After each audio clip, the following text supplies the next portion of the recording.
이 시간에는 사도행전 28장 3절부터 14절 말씀까지 읽었습니다. 오늘은 사도행전 164번째 시간으로 부제목은 멜리데 섬에서 일어난 일입니다. 멜리데 섬에서 일어난 일. 무슨 영화 제목 같지요? 자, 알렉산드리아 배에 타고 있던 276명의 사람들은 배가 파손되는 바람에 차가운 겨울바다로 뛰어들어서 헤엄을 치거나 또는 수영을 못하는 사람은 물에 뜨는 물건을 붙잡고 그 심한 파도를 헤치고 멜리데 섬에 상륙을 합니다. 그런데 그 276명 가운데 누가 있어요? 인생 말년에 또 지병으로 인해서 병약한 바울이 거기 껴 있었습니다.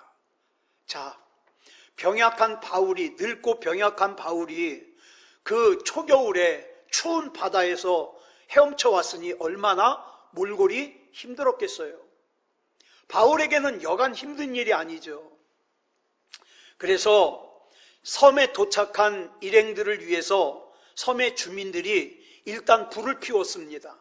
그리고 겨울바다에 빠져가지고 추위에 떨고 있는 사람들을 불을 쬐게 하죠. 자, 본문 3절 보겠습니다. 시작.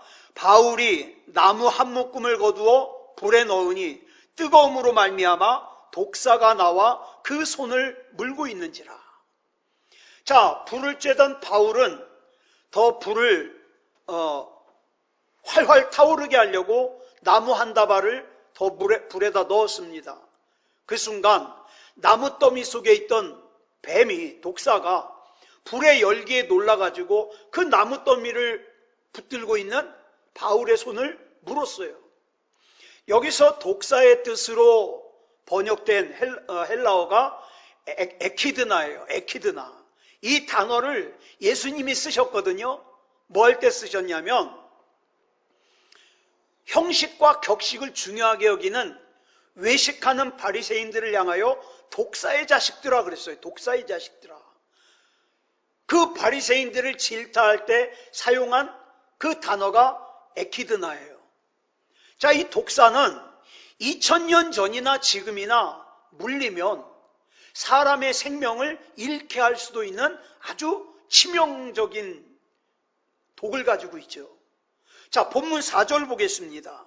시작. 원주민들이 이 짐승이 그 손에 매달려 있음을 보고 서로 말하되 진실로 이 사람은 살인한 자로다. 바다에서는 구조를 받았으나 공의가 그를 살지 못하게 함이로다 하더니. 자, 바울이 독사에 물린 것을 본 섬의 주민들은 저 바울을 향해서 저 사람은 살인자가 분명하다고. 왜냐하면 그 멜리데 섬 사람들의 토속 신앙에 의하면 독사에 물려 죽는 사람들은 살인자예요. 그래서 그 사람들이 생각하기에 저 살인자인 바울이 죽음의 광풍에서는 어떻게 살아남았을지 모르지만 결국 공의로운 심판을 받아서 독사에 물려 죽는구나, 이렇게 얘기를 한 거예요. 그런데 그들 앞에 놀라운 광경이 펼쳐지죠. 본문 5절 보겠습니다. 시작. 바울이 그 짐승을 불에 떨어버리매 조금도 상함이 없더라. 바울은 자신을 물은 독사를 불에 떨어버렸고 바울은 아무런 상처도 입지 않았어요.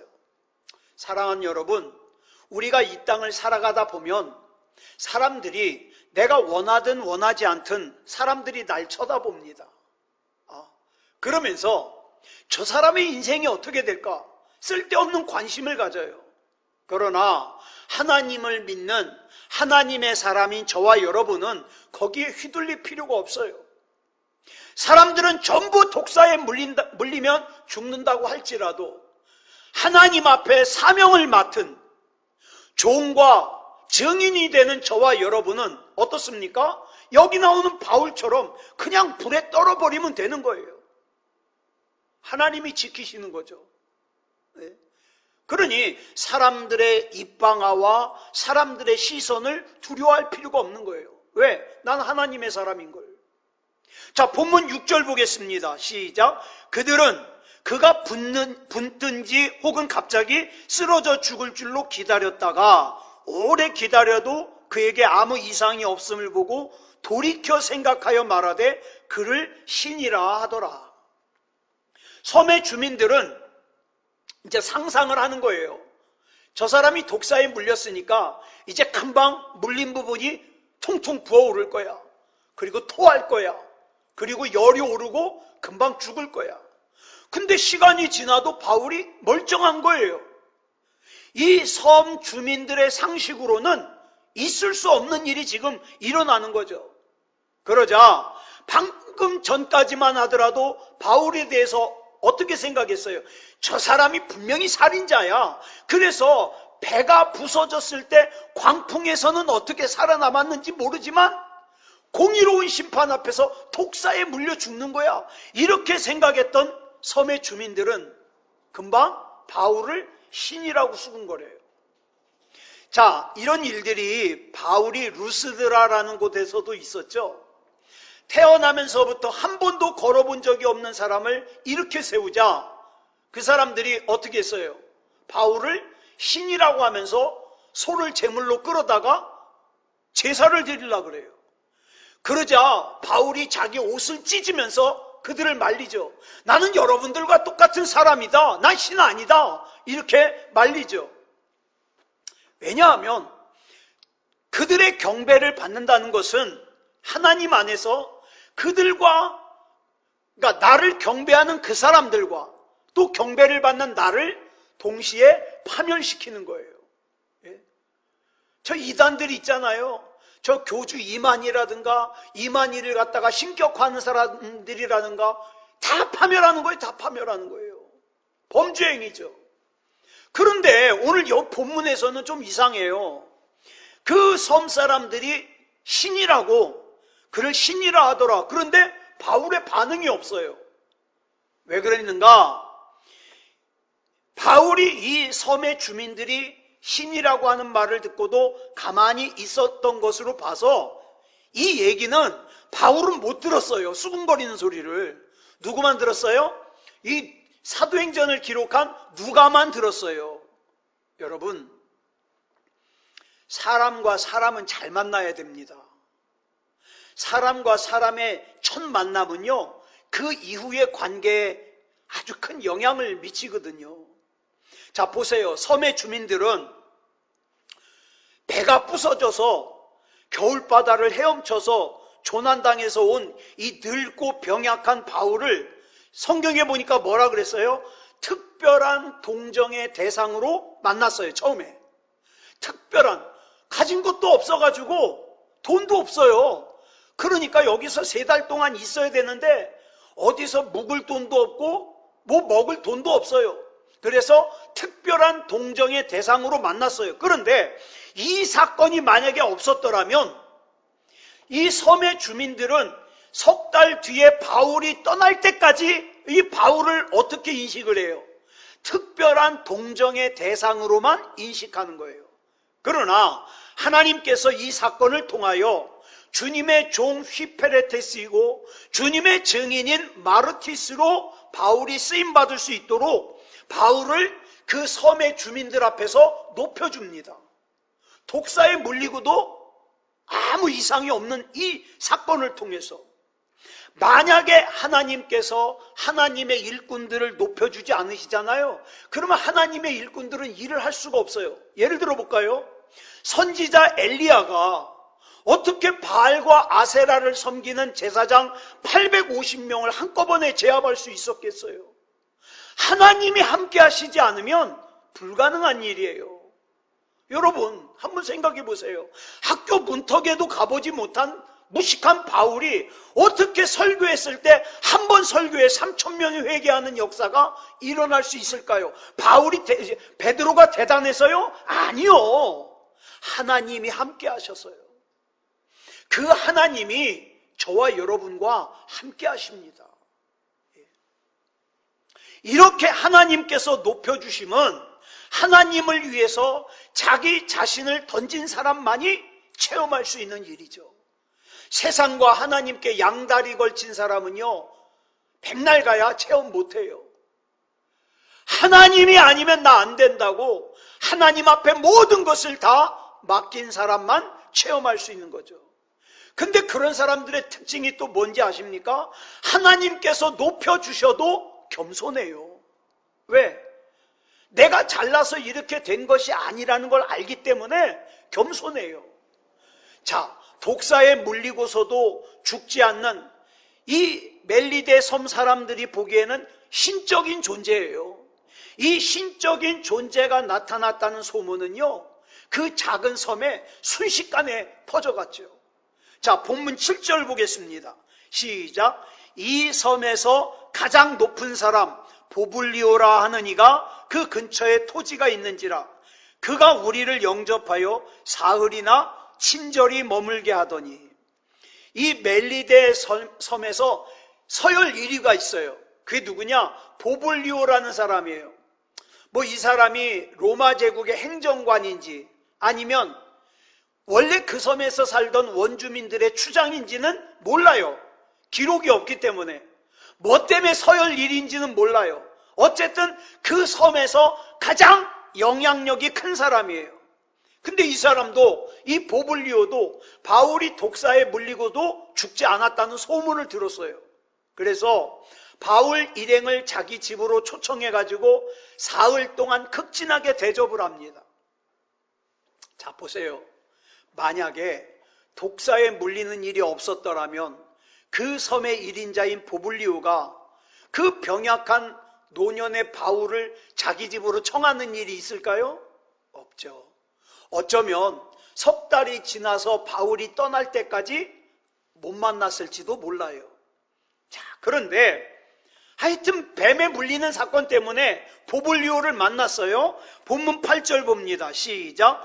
보블리오의 부친이 열병과 이질에 걸려 누워있거늘 바울이 들어가서 기도하고 그에게 안수하여 낫게 하며.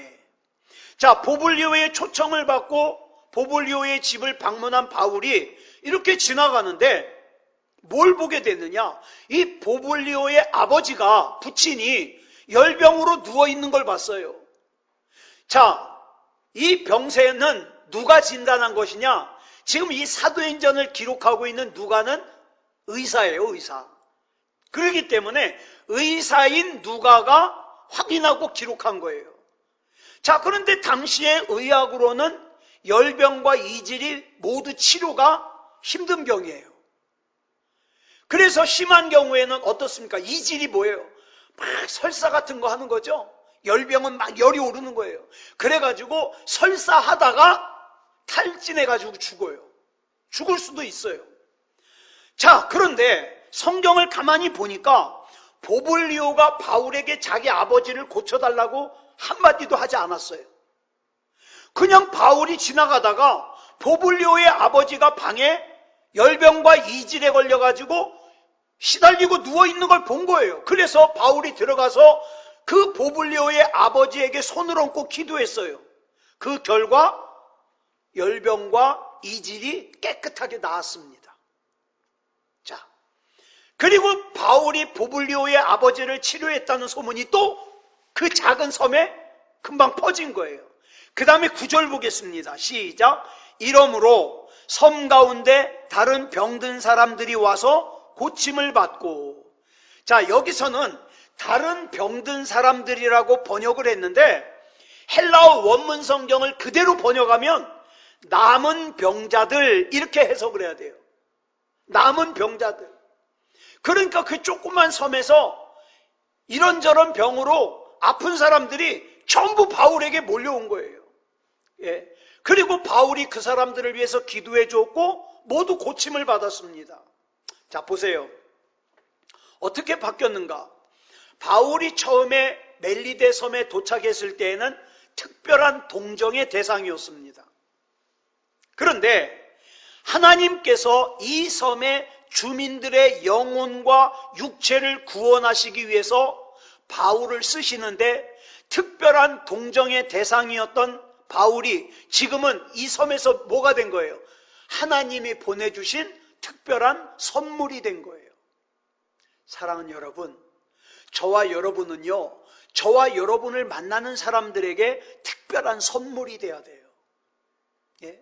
우리 가족에게도 내가 특별한 선물이 돼야 되고, 나를 아는 사람들에게도 내가 특별한 선물이 돼야 돼요. 그래서 기도할 때 하나님, 내가 특별한 선물이 되는 인생을 살게 해주시옵소서. 기도해야 되겠죠. 자, 본문 10절 보겠습니다. 시작. 후한 예로 우리를 대접하고 떠날 때에 우리 쓸 것을 배에 실었더라. 자, 바울을 통하여 하나님의 은혜를 입은 이 섬의 주민들은 후한 예로 바울 일행을 대접을 했습니다. 그리고 이제 바울이 떠날 때, 석 달이 지나서 바울이 떠날 때에는 항해하는 동안 필요한 물품들을 풍성하게 챙겨서 배에다 실어요. 자, 본문 11절 보겠습니다. 시작. 석 달 후에 우리가 그 섬에서 겨울을 난 알렉산드리아 배를 타고 떠나니 그 배의 머리 장식은 디오스구로라. 자, 보세요. 이제 멜리데 섬에서의 석 달이 지나고 떠날 때가 됐어요. 자, 근데 보세요. 지금 이 섬에 조난당한 사람이 몇 명이에요? 276명이에요. 이 276명이 떠나려면 좌초된 배와 비슷한 크기의 배가 있어야 돼. 커야 돼, 배가. 근데 놀랍게도 이 멜리데 섬에 이 276명이 타고 오다가 좌초됐잖아요. 파손됐잖아요. 근데 똑같은 이름의 배가 이 멜리데 섬에서 겨울을 지낸 거예요.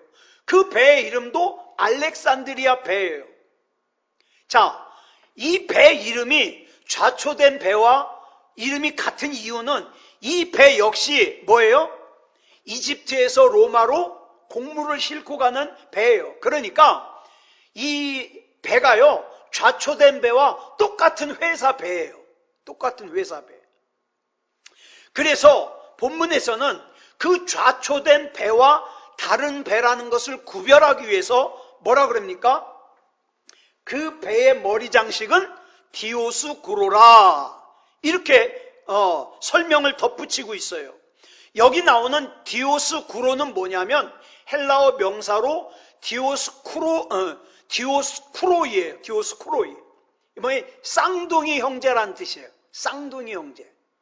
누구냐면 그리스 신화에 나오는 제우스 신의 쌍둥이 아들이에요. 하나는 카스토르, 하나는 폴리데우케스. 이 쌍둥이에요, 쌍둥이. 이 뱃머리에 이 쌍둥이의 얼굴을 갖다가 조각해 놓은 거예요. 얼굴이 두 개겠죠, 그러니까. 자, 바울 일행이 앞에서 탔던 배는 겨울에는 항해를 하면 안 된다는 그 조치를 어기고 항해를 강행하다가 어떻게 했어요? 유라굴로 광풍을 만나가지고 좌초됐어요. 그런데 이 배는 겨울에는 항해하면 안 된다는 이 규정을 갖다가 일찌감치 준수하고 멜리데 섬에서 겨울을 나기로 결정을 한 거예요. 자, 이것을 한번 바울의 입장에서 보자고요. 바울의 입장에서. 바울이 멜리데 섬에 도착하기도 전에 하나님께서는 석 달 뒤에 바울이 타고 갈 배를 이미 멜리데 섬에 준비하신 거예요. 준비하신 거예요. 자, 그런데 우리가 여기서 이 두 척의 배를 보면서 우리는 큰 가르침을 받아요. 자, 보세요. 이 두 척의 알렉산드리아 배 중에 하나는 겨울철에는 항해를 금지한다는 조치를 잘 따랐어요. 순종했어요. 그래서 겨울이면은 이 지중해가 거칠어진다는 걸 알고 무리하지 않고 멜리데 섬에 일찌감치 기항을 했어요. 근데 또 다른 한 척의 배는 어때요? 겨울에는 항해를 금지한다는 조치를 거스르면서 인생을 걸고 도박을 해요. 도박을 해요. 조금이라도 더 가려고. 이렇게 우리가 하나님의 말씀 앞에서 하나님의 말씀에 순종하면서 사는 사람이 있는가 하면 하나님의 말씀보다 내 생각, 내 판단, 내 결정을 앞세우는 사람들이 있다 이 말이에요. 그리고 내 이 인생의 배가 누구냐에 따라서 결과가 달라져요. 한 척의 배는 선장이 잘못된 판단을 내리는 바람에 좌초됐어요. 그런데 또 다른 한 척의 배는 순리를 따르는 선장 때문에 어떻게 해요? 곡물도 잃어버리지 않고, 그 다음에 어떻게 해요? 재산도 잃어버리지 않고 로마로 안전하게 갈 수 있었습니다. 자, 그러면 지금 내 인생의 선장은 누구냐 이 말이에요. 내 인생의 선장은 누구냐? 그 선장이 누구냐에 따라서 내 인생의 종착역이 천국이 될 수도 있고 지옥이 될 수도 있어요. 또 내 인생의 선장이 누구냐에 따라서 내가 상상할 수 없는, 내가 내 계획을 뛰어넘는 하나님의 인도하심과 역사하심과 보호하심을 받을 수도 있고 못 받을 수도 있어요. 그러니까 내 인생의 선장이 누구냐가 중요하죠. 자, 그 다음에 이제 여기서 또 중요한 게 뭐냐? 이 멜리데 섬에서 또 다른 알렉산드리아 배를 탔는데 이 배에는 뱃머리에 뭐가 조각되어 있다고요? 쌍둥이 형상, 디오스 구로가 조각되어 있다고 그랬어요. 자, 여러분 이 배에 있는 조각은요 그냥 이쁘라고 하는 게 아니에요. 그 배가 섬기는 신이에요, 신. 그러니까 그리스 신화에 나오는 제우스, 대장신인 제우스의 쌍둥이 아들의 머리가 거기 조각되어 있어요. 그러니까 이 배는 제우스의 쌍둥이 아들을 섬기는 배예요. 예. 자, 그런데 이 배는 제우스의 쌍둥이 아들을 섬기는 배인데 예수 믿는 내가 타도 되나 몰라? 바울은 그러지 않았어요. 여러분 기억하세요. 우상을 믿는 사람만이 우상의 지배를 받아요. 예를 들어서 제가 전에 그 고사떡 얘기했잖아요. 지나가는데 어떤 사람이 팥시루 떡을 갖다가 이렇게 쪄서 놓고서 그 사이다가 1,000원짜리 3개를 껴놨어요. 아무도 안 가져가요. 왜? 그거 가져가는 사람은 그 집 귀신에 쉰다고. 제가 가져갔어요. 떡 먹기는 좀 그렇고 1,000원짜리 3장을 아주 오래전이니까 큰 돈이잖아요. 1,000원짜리 3장 갖다가 잘 썼어요. 왜? 자, 우상을 섬기는 사람은 우상의 지배를 받아요. 이거는 귀신과 연관된 거야. 이건 찝찝해. 그러면 연관된 거예요. 그런데 나는 하나님의 사람이고 하나님의 인도하심만 받아. 그러면 꽁돈 3,000원 생기는 거죠. 자, 그 배에 새겨진 조각을 신으로 믿는 사람에게는 그 조각이 항해를 안전하게 지켜주는 신으로 느껴지겠죠. 그래서 선장과 선원들은 아마도 그 배에 올라타면서 그 조각상을 향해서 아마 신을 섬기는 어떤 의식을 했을 거예요. 그러나 바울이 볼 때에는요, 그건 아무 의미 없는 조각품에 불과한 거예요. 자, 사도행전을 기록한 누가는 본문에서 이 디오스 구로를 그 배의 머리 장식이라고 기록하고 있어요. 그 배의 머리 장식. 여기서 장식이라고 번역된 헬라어가 파라세모스인데 이 단어는요, 뱃머리의 형상이라는 뜻도 있지만 동시에 무슨 뜻이냐? 허수아비라는 뜻이 있어요.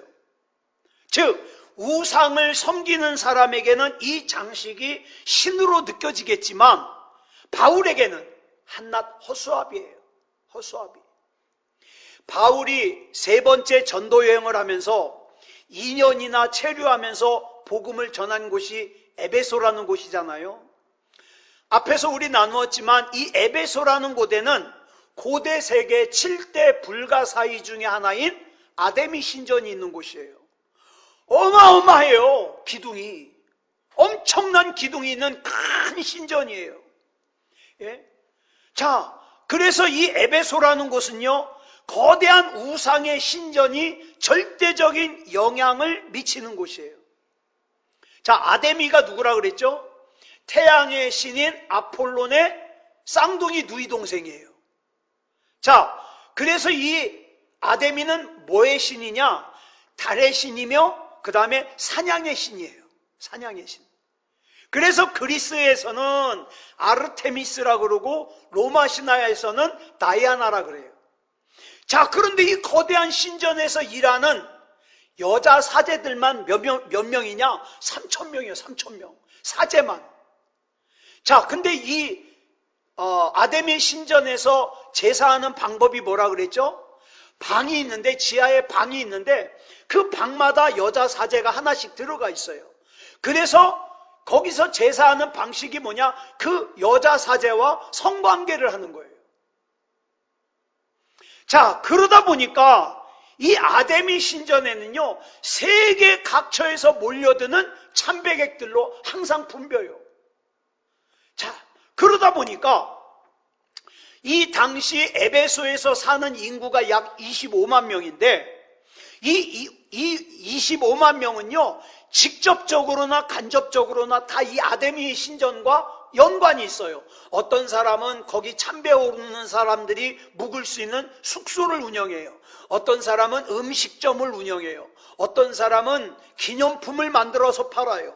그 다음에 어떤 사람은 그 신전에 바치는 예물을 팔아요. 어떤 사람은 아데미 여신의 그 형상을 갖다가 만들어서 팔아요.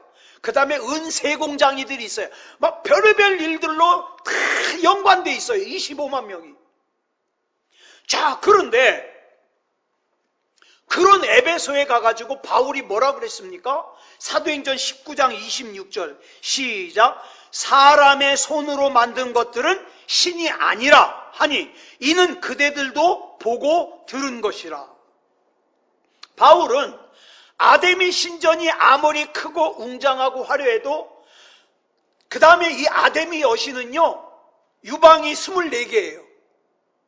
유방이 24개인데 아무리 유방을 24개나 가진 거대한 신상이라 하더라도 하나님을 믿는 바울에게는 한낱 뭐예요? 조각품이에요.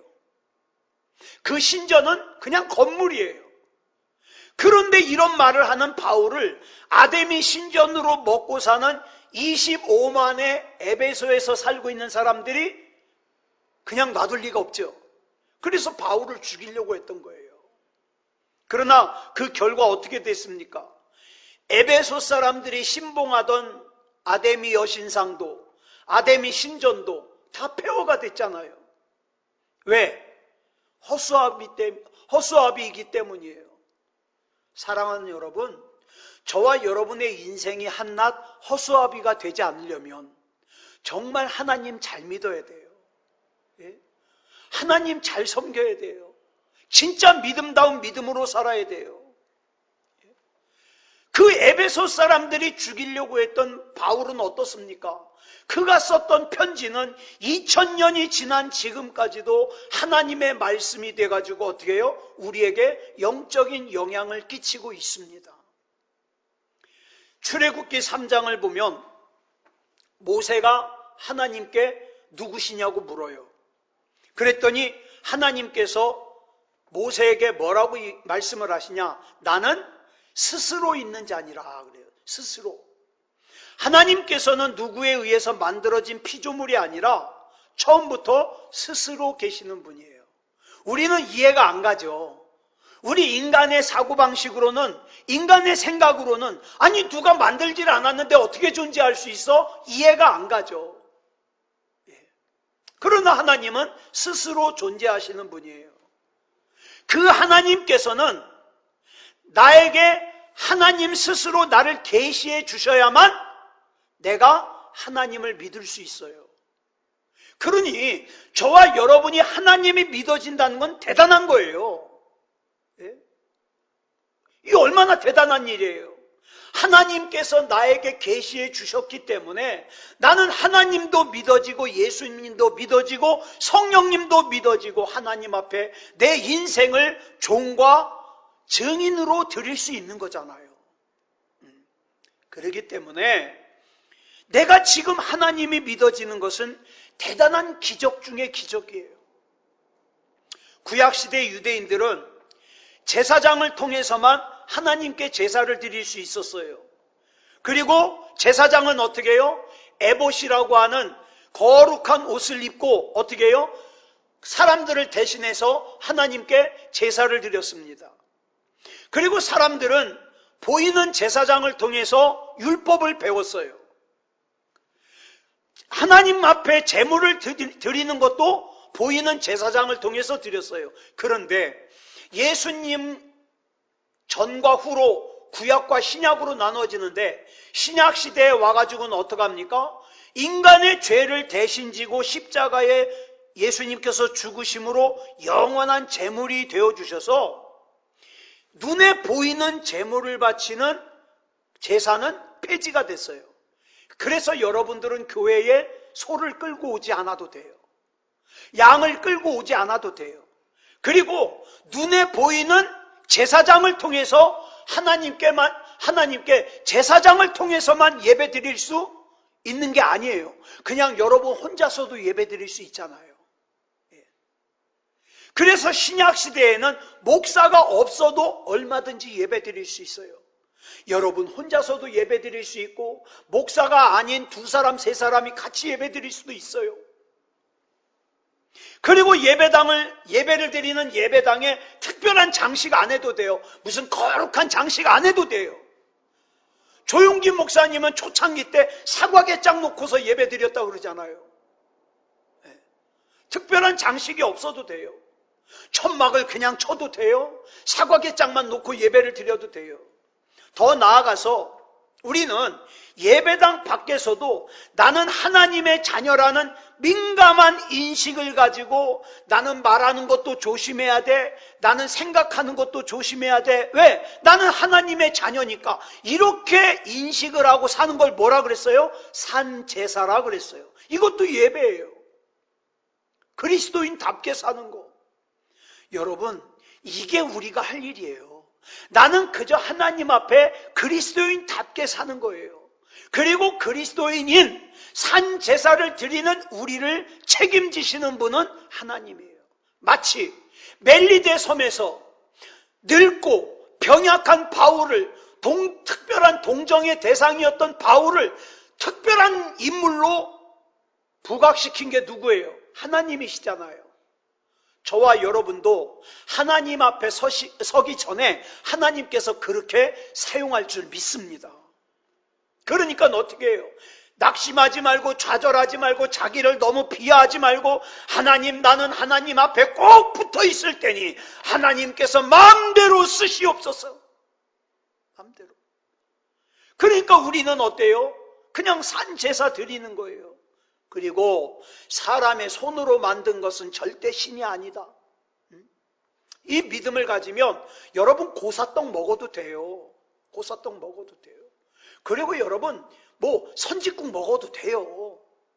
여러분 개고기 먹어도 돼요. 네? 개고기 먹어도 돼요. 그러니까 어떻습니까? 여러분, 내가 하나님의 사람이라는 정체성만 분명하면 돼요. 말하는 거, 생각하는 거, 행동하는 거 하나님의 사람답게 해야죠. 그렇다고 해서 그걸 또 테스트하려고 일부러 절에 가서 불상 앞에서도 나 주의 믿음 갖고 이런 거 하지 말아요. 그런 사람들이 있었잖아요. 절에 가가지고 삥 둘러서가지고 내게 강 같은 평화 그래가지고 한참 욕먹었잖아요. 그런 거 하지 말고, 성모 마리아상 앞에 가서 뭐 하지 말고. 왜? 사람은요 주변의 환경의 영향을 받는 존재이기 때문에 일부러 그렇게까지 할 필요는 없어요. 자, 그 다음에 어떻게 됐나 볼까요? 본문 12절로 14절 시작. 수라구사에 대고 사흘을 있다가 거기서 둘러가서 레기온에 이르러 하루를 지낸 후 남풍이 일어나므로 이튿날 보디올에 이르러 거기서 형제들을 만나 그들의 청함을 받아 이레를 함께 머무니라. 그래서 우리는 이와 같이 로마로 가니라. 자, 본문 14절을 보면 바울을 태우고 멜리데 섬을 출발한 이 또 다른 알렉산드리아 배는 마침내 최종 목적지 220km 앞까지 왔어요. 그 보디올이라는 항구에 왔어요. 이제 여기서부터는 걸어가야 돼요. 보디올부터는. 자, 근데 여기서 중요한 게 뭐예요? 이와 같이예요. 이 이와 같이라는 말 속에는 참 많은 내용들이 들어가 있어요. 예? 우리가 쭉 앞에서 살펴본 내용이 다 여기 들어가 있어요. 이렇게 이와 같이 로마로 갔다 이 말이에요. 여러분, 바울은 자기의 일정을 마음대로 결정할 수 없는 재판받으러 가는 미결수입니다. 그런데 멜리데 섬에서 겨울을 지내느라고 3달이나 있었잖아요.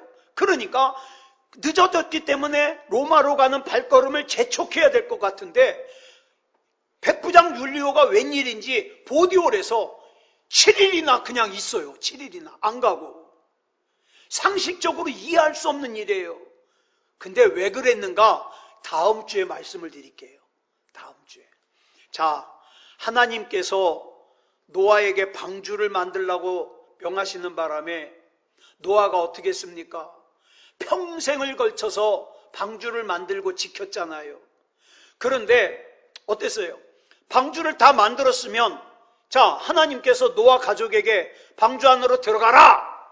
들어가자마자 비를 내리셔야 되잖아요. 근데 창세기 7장 10절에 보니까 며칠 후에 비가 내려요? 7일 후에. 이게 뭘까요? 왜 배에 들어가자마자 막 비가 오지 7일 후에 왔을까요? 그 7일 동안 사람들이 얼마나 노아를 조롱했을까요? 아이고, 이렇게 날이 좋은데 그 배 안에 들어가서 뭐 하는 거예요? 상자 안에 들어가서 조롱했겠죠. 자, 그러면 이렇게 방주에서 7일 동안 기다리게 하신 이유가 뭘까? 만약에 곧바로 비가 내렸으면 노아는 이렇게 생각했을 거예요. 겉봐. 당연하게 생각했겠죠. 그리고 자기 식구들이 살아난 것이, 그 다음에 거기 있는 가축들이 살아난 것이 누구의 공이라고 생각하기 쉬워요. 열심히 배를 만들고 지킨 자기의 공이라고 생각하기 쉬워요. 그러나 배 안에 들어갔는데 7일 동안 비가 오지 않아요. 그동안에 노아는 더 겸손해졌을 거예요. 하나님이 아니면 안 돼요. 하나님의 뜻대로 행하시옵소서. 바울도 마찬가지예요. 자, 여기까지 오면서 수라구사에서 3일, 레기온에서 하루, 보디올에서 7일을 지내는 동안 뭘 생각합니까? 자기의 초심을 생각해요. 신앙의 초심으로 돌아가는 거예요. 난 하나님이 아니면 안 돼. 나는 겸손해야 돼. 내가 할 수 있는 건 아무것도 없어. 내가 우리 가정을 위해서 할 수 있는 것도 아무것도 없어. 내가 우리 교회를 위해서 할 수 있는 것도 아무것도 없어. 단지 나는 하나님께 맡기는 것뿐이야. 우리 가정도 맡기고 우리 교회도 맡기고 하나님 책임져 주시옵소서. 난 하나님께 바짝 붙어 있겠습니다. 조심. 그래서 하나님께서 사용하실 수 있도록 이 마지막 때에 그 어느 때보다도 이게 중요한 거예요. 그래서 우리 하나님 앞에 바짝 더 붙어있는 그런 저와 여러분이기를 그리스도 예수님의 이름으로 축복합니다. 기도하겠습니다. 사랑의 아버지 하나님, 감사합니다. 이제 바울이 거의 로마에 도착했습니다. 우리가 그동안 살펴본 사도행전이 이제 불과 2시간 남았습니다. 하나님, 이 과정을 통해서 하나님 영광 받으셨듯이 우리의 인생 과정을 통해서도 하나님 영광 받아 주시옵소서. 우리가 겪는 일들이 의미 없는 일들이 하나도 없게 하시고 하나님께 맡겨진 인생 하나님께서 책임져 주시고 역사해 주시옵소서. 말하는 것을 통해서도 생각하는 것을 통해서도 또 모든 행동을 통해서도 하나님 영광 받으시고 붙잡아 주시고 인도해 주시옵소서. 오늘 이 밤에 우리 하나님 앞에 기도할 때에 우리 하나님과 마음이 통하고 또 영이 통하고 더욱더 하나님과 친밀해지는 귀한 시간이 되게 해 주시옵소서. 모든 것을 우리 주님 앞에 맡겨드리오며 그리스도 예수님의 이름으로 간절히 기도드려 싸움나이다. 아멘.